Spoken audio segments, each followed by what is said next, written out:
해드릴게요. 이거 제가 지금 말하는 부분이 직관적으로 잘 안 들어온 부분이 있어가지고 말씀드릴게요. 자, 기존에 하던 방법은요. 초음파 비례배분법이잖아요. 그럼 요거 지금 보면 얼마가 되냐면 제조간접비 100만원 이렇게 했죠, 그죠? 그리고 어떻게 삽니까? 이 세 개의 비율을 뭐예요? 비율적으로 대체한다, 이거 배분한다 이거잖아요. 차이를 조정한다는 거 아니에요.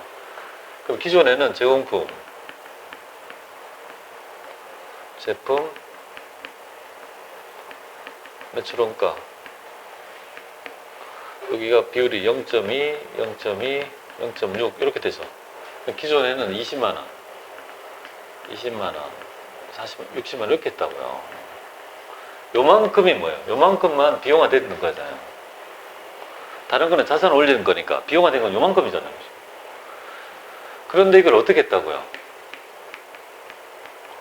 어떻게 조정한다고요?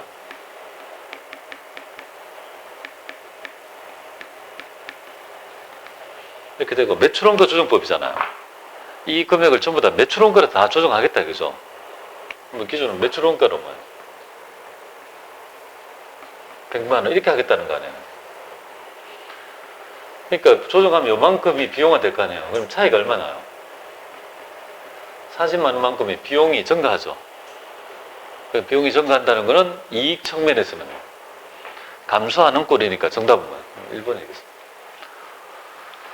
자, 살짝 물어본 거예요. 지금 이 두 개의 문제가요, 본질의, 본 모형에 들어가면 되게 어려워요, 솔직히. 세물급 들어가면. 근데 얘는 그냥 맛배기만 한 거예요. 근데 이 기출문제 나왔을 때 있죠. 이걸 안 풀 수도 없잖아요. 그 내용을 이해 못하면은 이걸 못 풀 수가 없는 건데, 알고 나면 그렇게 크게 어려운 건 아닙니다. 이거 말씀드렸어요. 보시고. 자, 이렇게 해서 정상개별 원가 계산 했습니다. 그 다음에 이어가지고요. 부분별 원가 계산 볼게요. 자, 부분별 원가 계산은요, 이렇게 나와요. 이론 문제가 80% 나와요. 나온다면. 근데 가끔 가다가 1년에 한두 번 정도 계산 문제가 나와요. 가끔 가다가. 그러니까 이제 주된 개념은 정상개별 원가 계산은 전부 다 계산 문제가 주고요. 부분별 원가 계산이 출제가 된다면 잘 출제도 안 되지만 만약에 된다면 이론 문제가 대부분이다. 근데 1년에 한두 번은 꼭 계산 문제가 나와요. 그거를 대비하기 위해서 계산 문제도 풀 수 있어야 될 것 같습니다. 그래서 이것도 푸는 방법을 제가 둘둘법 가지고 제가 말씀을 드릴게요. 자, 여러분들 실제 개별 원가 계산은 배분율 구하면 되죠. 배분율 구해서 딱 이렇게 하면 되는 것이고, 그냥 정상 개별 원가 계산은 뭘로 풀어요? 불수치약 아시겠죠? 앞에 실제, 예정 배분액의 차이에서 불수치약으로 푸는 거고, 요거는 또 있죠. 부분별 원가 계산이 나오면 어떻게 푸는지 또 말씀드릴까요? 그러나 출제 빈도를 말씀드린 거예요. 보겠습니다. 자, 부분별 원가 계산 결론부터 낼게요. 얘는 빨리 하자는 겁니까? 빨리 하자는 게 아니에요. 정확하게 하자는 모형이다 이렇게 보면 돼요. 취지를 압니다. 그러면 기존의 개별 원가 계산은 부정확하단 말이냐? 맞습니다. 부정확합니다. 왜 부정확한지를 말씀드릴게요. 자, 지금 우리 개별 원가 계산 모형의 특징은 바로 이거 아니에요? 제조간접비가 발생했어요. 제조간접비를 발생했어요. 직접비는 각 원가 대상에다가 바로 부과해요. 원가, 그죠? 우리가 이제 원가, 작업 원가표 있죠? 받아가지고, 그거를 본부에 주면 본부에서 대상에다가 딱딱 직접비를 다 부과하죠. 그리고 간접비를 모아야 될 거 아니에요. 발생할 때마다 바로 못 풀어지니까 모아서 배분을 통해서 풀어주잖아요. 그럼 제조간접비는 140이라고 가정할게요. 짓게 된 금액이 140이라고 가정할게요. 그럼 배분을 구하잖아요. 그죠? 요 금액에서 배분 기준을 준 걸 가지고 구해가지고 뿌려주지 않습니까? 이렇게 원가 계산을 하지 않습니까? 요 모형이 부족하다는 거예요. 아니, 부족하다는 게 아니라 부정확하다는 거예요. 왜 부정확한지 보겠습니다.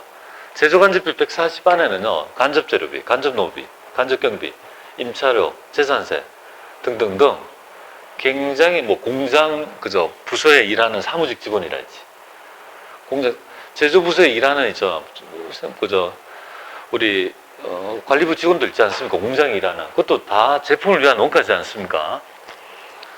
자, 그런 어떤 제조 간접비가 뭐예요? 인과관계가 다 다르잖아요. 임차료랑 뭐죠? 간접 재료비랑 노무비랑 인과관계가 다르잖아요. 발생한 원인이 다른데 뭐예요?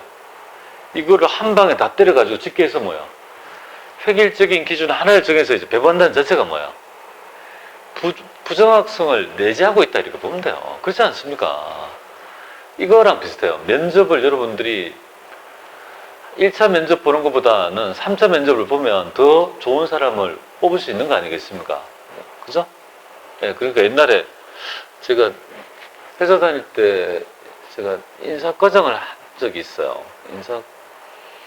채용 담당한 적이 있었는데 한 1년 정도. 예, 이거 하기 싫어서. 격리과정 하기 싫어서 일부러 했죠. 채용 담당을 한 적이 있는데 결국은 다시 돌아올 수밖에 없었는데요. 그때 이제 채용하면서 이것저것 많이 해봤어요.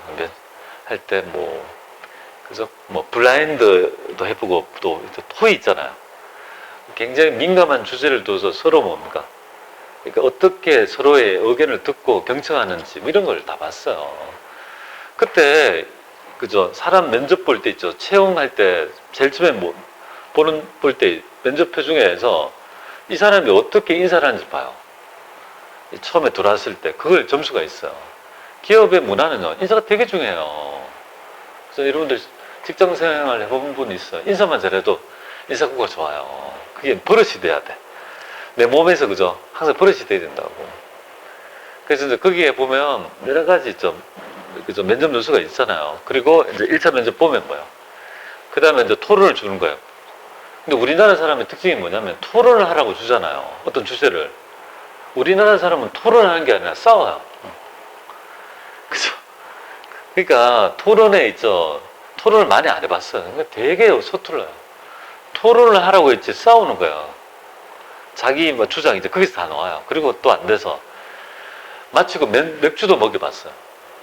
맥주 먹여가지고 저는 안 먹고 이렇게 했다가 테스트 하는 거예요. 이 사람 술 먹고 어떻게 하는지 다 평가해요. 자, 그렇게 함으로써 회사에 좋은 사람을 그죠? 많이 보면 볼수록 더 좋은 사람을 뽑을 수 있는 확률이 있죠. 얘도 마찬가지예요. 다양한 요소가 있는데 획일적으로 하나를 때려버리죠. 하나의 기준. 자, 자기소개 해보세요. 하면요. 자기소개 하라면 그죠? 그걸로 해서 딱 끝났죠. 그리고 뽑는다면 좋은 사람 우리 회사에 좋지 않는 사람 뽑을 확률이 높다고요. 이걸 뭐라고 하냐면 뭐라고 합니까? 간접비를 모아가지고 획일적인 하나의 기준에 따라 배부한다는 배부율을 뭐라고 합니까? 공장 전체 배부율이라고 해요. 공장의 전체 하나의 기준에 의해서 배부한다고 해서 공장 전체 배부율이라고 해요. 그죠? 원가 계산의 정확성이 뭐야? 굉장히 낮아지게 하는 원인이 되는 거죠. 그래서 또 뭐 여담인데요. 기업에 가보시면 이렇게 돼요. 기업에 맞는 사람을 뽑아요. 그 말은 내가 어떤 사람은 삼성전자에는 떨어지지만 다른 회사가 될 수도 있고 또 반대가 될 수 있어요. 그죠? LG는 떨어졌는데 삼성에 취업하는 사람도 있어요. 그거는 왜 그러냐면요. 그 기업의 문화와 그 사람의 성향이 맞는지를 체크해요. 기업이 혁신이랄지 창조를 요구하면 그런 사람을 뽑는 것이고 기업이 굉장히 오래된 전통에 따라 뭐예요? 조직에 수긍하는 사람, 조직에 타협하고 조직에 순응하는 능력 있죠. 그 다음에 조직이 요구했을 때 그걸 참는 능력 있지 않습니까? 그런 사람에 맞는 사람을 뽑아요. 그래서 보통은 이렇게 돼요. 오래된 회사는요, 그죠? 회기가 50개 이상 된 회사는 룰이 있기 때문에 뭐야? 조직의 희생을 강요한다고 보면 돼요. 그러니까 나는 조직에 시키는 대로 잘할 수 있는 사람은 그게 맞는 거예요. 그런 사람 뽑아요. 그리고 조직에 대들죠. 그럼 바로 쫓아가요. 바로 잘라버린다고요. 그런 어떤 문화가 있습니다. 그죠? 그래서 보통 삼성 같은 데는 보면은 이런 말 하면 안 되지 동생. 넘어가고 그냥 개인적인 거니까. 자, 일단 본 주제로 돌아가죠. 자, 이게 부정확하다 이거죠. 그러니까 이제 좀 정확하게 할 수 있는 방법이 뭐냐 이 말이죠. 그걸 찾기 시작합니다. 그래서 나타난 모형이 뭐야? 이 모형, 이 부문을 나눠서 원가를 있죠. 인과관계를 반영한 후 다양한 배부 기준을 사용해서 뿌려주는 이 부문별 원가 계산 모형이 나온 거예요. 취지는 뭐예요? 빨리 하는 거예요? 빨리 하는 건 뭐예요? 정상 개별 원가 계산. 정확하게 하는 거예요. 부문별 원가 계산 되겠습니까? 이렇게 알아야 된다. 자, 그럼 이거 어떻게 하자는 거냐? 이렇게 하는 거예요. 모형만 잠깐 이해하고 디테일한 거는 보겠습니다. 자, 140 나왔죠? 찍게 했어요. 이걸 이렇게 하자는 거예요. 우리 부문을 부문을 두 개 나누는 거예요. 부문. 그냥 하나로 획일적인 게 아니에요. 부문을 나눈다. 실제 생산을 담당하는 부분과 그리고 서포트하는 부분 있죠. 공장 안에. 회사에 가보시면 생산 1과, 2과, 3과 있죠. 이런 과는 실제 제조를 담당하는 부분이고 그걸 서포트하는 부분이 있죠. 공장 사무랄지. 그다음에 전기 동력반, 배전반, 수선반 이런 거 있잖아요. 아, 공장에 안 다녀보셨어요? 하여튼.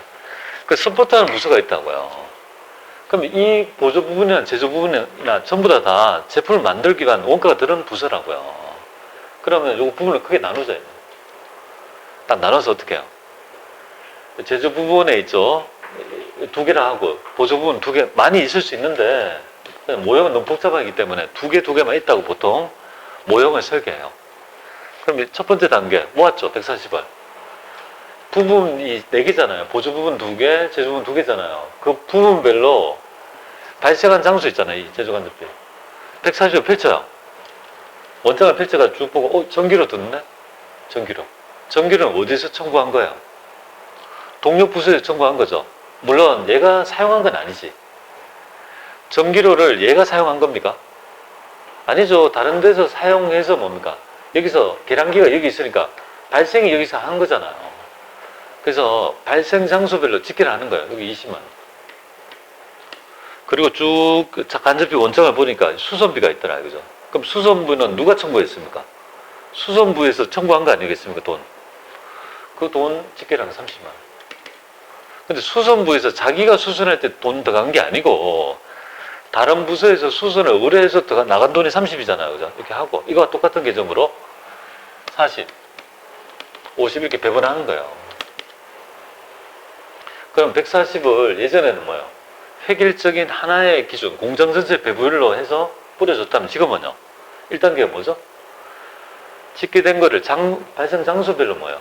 집계를 하는 거 아니에요? 20만, 30만, 3. 그럼 140이 될 거 아니에요? 그죠? 1단계가 이거예요. 2단계. 여기서 뭐 하자는 거냐면 이거예요.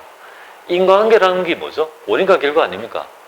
이 결과의 원인이 어디에 있어요? 20만 원의 원인은. 다른 부서에 전기를 사용한 거 아니에요? 그래서 이 말은 네가 직접적으로 일으킨 원인 말고 네가 다른 부서에서 책임져야 될 있죠. 원가까지 받아야지 있죠.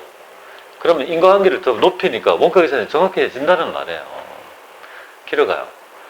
예, 그죠? 길을 가다가 애완동물 있죠. 강아지 산책을 시켜요. 그러면 강아지가 있죠. 가다가 보니까 사료가 있어요. 사료를 싹 샀어요. 얼마인지 모르겠지만 걔를 안 키우는 10,000원 좋아요. 그러면 얘는 직접적으로 애완견한테 나간 돈이 10,000원이잖아요. 그건 직접비니까 딱 측정이 되죠.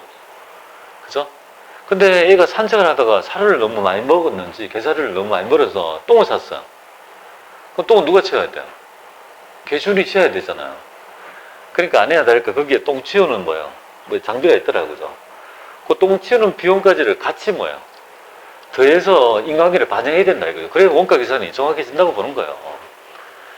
그래서 20만 원의 인과관계를 있는 자한테 배분하는 거예요. 그리고 얘도 뭡니까? 이렇게 놓으면 배분하고, 그래 얘는 자기의 원가뿐만 아니라 보조 부분의 원가를 받아가지고 하나, 둘, 셋 뿌려주고, 얘도 뭡니까? 이 뿌려준다면 인과관계도 반영하고 배분율도 한 개가 아니고 2개로 하니까 1차 면접 본 게 아니고 2차, 3차 면접 본 꼴이잖아요. 요렇게 해서 좀 조밀하게 인과관계를 반영하는 모형이 부문별 원가 계산이다. 이렇게 보면 돼요. 의미를 좀 아시면 좋아요. 그러면 보조 부분에서 제조 부분으로 배분하는 있죠. 자기가 발생한 인과관계에 따라 배분하는 방법이 3가지가 있다고요.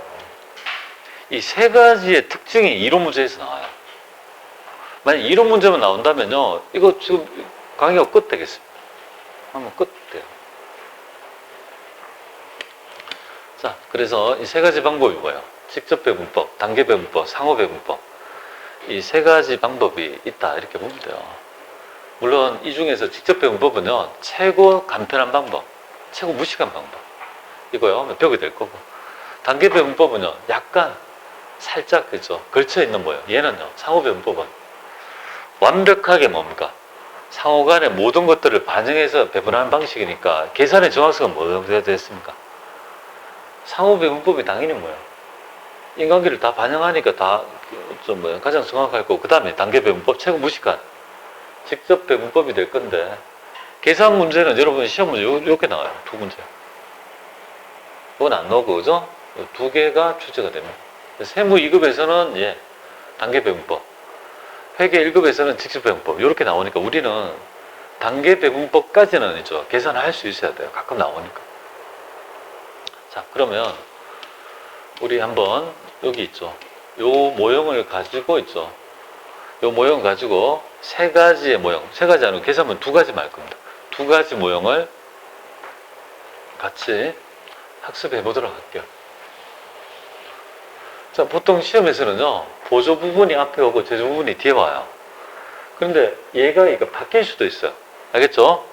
앞에 제조가 앞에 오고 보조가 뒤에 올 수도 있고, 동력을 이렇게 줄 수 있지만 얘가 수선을 얘부터 먼저 줄 수도 있고, 이것도 바뀔 수가 있는데, 기본 모형은 이렇게 돼요.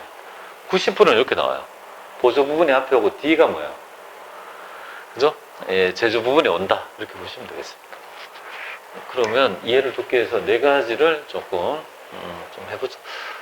아, 이게 하여튼 시간이 항상 애매하게 끝나네. 자, 마음속에 뭐예요? 두 개는 앞에는 뭐예요? 보조 부분, 뒤에는 뭐예요? 제조 부분. 이렇게 마음속으로 있죠. 딱딱 구분합니다. 그래서 이건 동력. 전기를 담당한 거, 이거는 수선. 절단, 조립, 이렇게 되겠습니다. 네 가지 부분이 있습니다. 동력 수소는 보조라고 하고요. 두 개는요, 제조라고 하겠습니다. 그럼 140이 발생했어요. 1단계 어떻게 합니까? 1단계 발생한 장소별로 우선 배분한다. 그 자료는 바로 나와요. 그죠? 20, 30, 40, 50을 이렇게 찍겠다. 이거죠. 그럼 여기 발생한 거 20만원, 여기 20만원, 30만원, 30만원 이렇게 되겠습니다. 그 다음에 40, 50 이렇게 좋습니다. 40, 50, 50만원 이렇게 되겠습니다. 여기 발생한 장소입니다. 이렇게 됐죠. 그리고는 뭐야? 여러분들이 알아야 될 점이 뭐냐면 요걸 알아야 돼요. 요 퍼센트를 이해해야 돼요. 동력에서는 뭐예요? 수선에 얼마를 용역을 제공했다는 거예요. 20만 원이 뭐예요? 20만 원. 얘가 20만 원 들었잖아요, 여기. 여기 20만 원 들었고 수선은요, 들었다 이 말이잖아요. 20만 원이 일으킨 원인이 뭐야? 수선이 50% 쓰고 얘가 20%, 30% 이렇게 썼다는 거예요. 100%가 되지 않았습니까? 그러니까 이 동력비 있죠. 전기료 20 중에 누가 최고 전기료 많이 쓴 거예요? 얘가 최고 많이 썼다는 거 아니에요. 요거 수선비는 뭐예요? 얘가 20%, 얘가 40%, 40%. 요렇게 용역을 제공했다는 비율을 이해해야 돼요. 그럼 제가 한번 적어 볼게요. 20만 원은 뭐예요? 20만 원 여기에 볼게요. 수선에 몇 프로입니까? 파란색으로. 절단에 뭐야? 20%. 이거 되겠습니까? 이거는 몇 프로요? 이거 되겠습니까? 이걸 요렇게 썼다 이 말이잖아요. 숫자란 거 아니겠습니까? 이걸 이해하고, 빨간 금액 있잖아요. 30만 원은요. 어떻게 줬다는 거예요? 요거 20% 되겠습니까? 여기에 20% 제공하고, 여기 몇 프로요? 40%, 40% 되겠습니까? 요거였잖아요. 그죠? 그죠? 요거 용역 제공 비율 볼 수 있나요? 그러면 얘는 얼마 줘요? 얘는 동력은 수선한테 50%의 비율을 줬고, 얘는 뭐야? 수선은 얘한테 얼마 줬어요? 수선비의 30 중에 동력에는 20%를 준 거 아니겠습니까? 그럼 서로 주고받는 용역수 관계를 어디까지 인식할 건지에 따른 구분이 뭐예요? 바로 여기 앞에 있다 이 말이에요. 자, 이 세 가지 방법의 기준은 뭐예요? 구분에 있죠. 차이는 보조 부분과 보조 부분이 뭐죠? 두 개잖아요. 요 둘 중에 있죠. 용역수를 주고받잖아요. 이렇게 주고받는 것을 어느 정도 인식할 건지에 따른 있죠. 차이다 이렇게 보면 돼요. 직접 배분법은요 어떻게 하는 거냐면 서로 주고받은 게 있잖아요. 있지만 귀찮다 이 말이에요. 아, 귀찮아. 그냥 주고받는 게 있는 거 알아. 하지만 나는 이게 귀찮아서 못하겠어. 그냥 계산하지 마. 요것만 이렇게 배분하죠. 그러니까 20만 원은 뭐예요? 여기에 그죠? 5분의 2, 40% 이렇게 배분하고 요것도 뭐예요? 배분하자는 있죠. 이 모형이 바로 직접 배분법이 되고요. 여기 바로 인식하지 않고. 그러니까 단계 배분법은 어떤 거냐면요. 서로 주고받잖아요. 주고받는데 일부만 인식하는 거예요. 일부만 인식한다는 거는 하나는 인식하고 하나는 인식하지 않는다는 거죠. 그러면 요거를 정해줘야 돼요. 너는 배분받지 말고 니는 배분받아. 이렇게 했죠. 가장 중요한 키워드가 뭐죠? 하나는 띄고 하나는 안, 그죠? 하나는 배분받고 하나는 안 하니까 누가 배분받을지를 정해줘야 돼요. 그래서 가장 중요한 게 바로 이거예요. 배분 순위가 필요한 방법이 바로 단계 배분법이다. 이렇게 보면 돼요. 그죠? 단계. 그러니까 이런 거예요. 이어 달리기 하는데 뛰는 사람이 2명 있다 가정할게요. 한 명은 10초, 한 명은 15초 뛰어요. 그러면 어떻게 해야 돼? 효율적으로 하려면 두 사람 중에 한 명이 뛰어야 되니까 15초는 뛰지 말고 뭐야? 야, 10초 니만 뛰어. 둘 중에 한 명이 뛰면. 이렇게 정해줘야 된다고요. 근데 그 정하는 걸 잘못 정하면 어떻게 돼요? 10초짜리를 정해가지고 뛰게 해야 되는데 효율적인데 15초를 뛰게 하면 오히려 이 무식한 방법보다